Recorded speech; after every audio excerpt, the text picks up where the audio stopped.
존경하는 1380만 경기도민 여러분, 장영국 의장님과 선배 동료 의원 여러분, 이재명 지사님과 이재정 교육감님을 비롯한 공직자와 언론인 여러분, 안녕하십니까?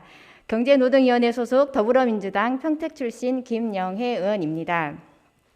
오늘 본 의원은 학대 피해 장애 아동 쉼터 설치와 학대 피해 장애인 자립 정착금 제도 개선의 필요성에 대해 말씀드리고자 이 자리에 섰습니다. 코로나19는 우리 모두의 일상을 바꾸어 놓았고 특히 장애인들의 삶을 더 힘든 지경으로 내몰고 있습니다.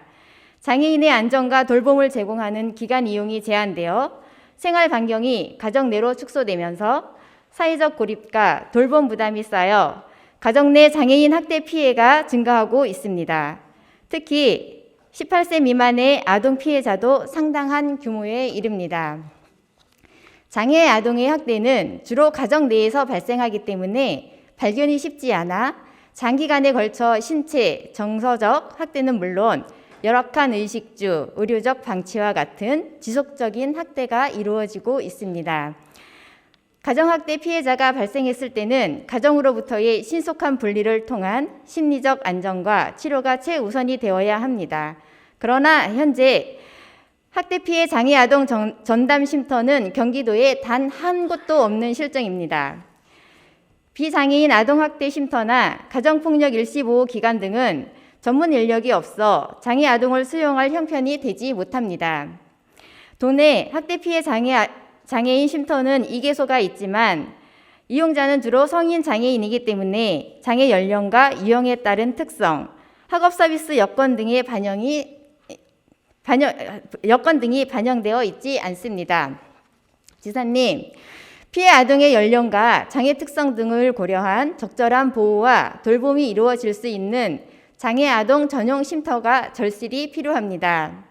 이에 경기도는 경기도 장애인 인권 증진에 관한 조례에 학대 피해 장애 아동 전용 쉼터 설치 근거를 마련하고 사업 운영을 적극 검토해 주실 것을 요청합니다.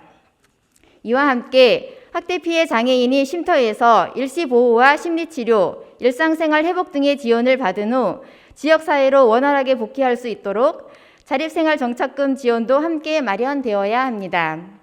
경기도는 경기도 중증장애인 자립생활지원조례 제13조 제1항을 통해 학대 피해 장애인에 대한 자립생활 정착금 지원 근거를 두고 있지만 지원 사례는 전무합니다. 자립생활 정착금 지원 사례가 없는 이유는 도비 30%, 시군비 70%로 부담하는 예산 배분의 문제가 큽니다. 학대를 당한 장애인은 재발 방지를 위해 피해 장애인의 뜻에 따라 대부분 학대가 발생한 시군 외 지역으로 거주지를 옮겨 자립하는 경우가 대부분입니다. 그렇기 때문에 예산 부담의 주체가 학대가 발생한 시군인지 전입 이후 장애인이 거주하는 시군이 되어야 할지 예산 분담 주체 간 갈등이 발생합니다. 또한 학대 피해 장애인을 위한 자립정착금 예산이 수립된 지자체는 17개 시군에 불과해 거주지에 따른 차별이 발생하고 장애인의 정착금 신청을 어렵게 만드는 요인이 되고 있습니다.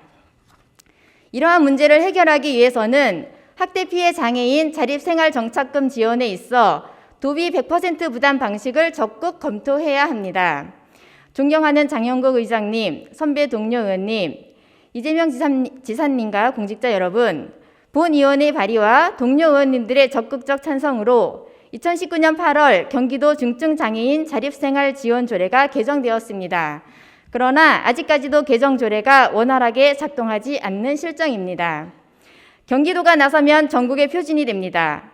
학대 피해 장애 아동을 위한 쉼터를 마련하고 쉼터에서 지역으로 정착하는 장애인들을 위한 자립정착금의 도비 100% 지원 방안을 적극 검토해 주시기를 바라며 5분 발언을 마칩니다.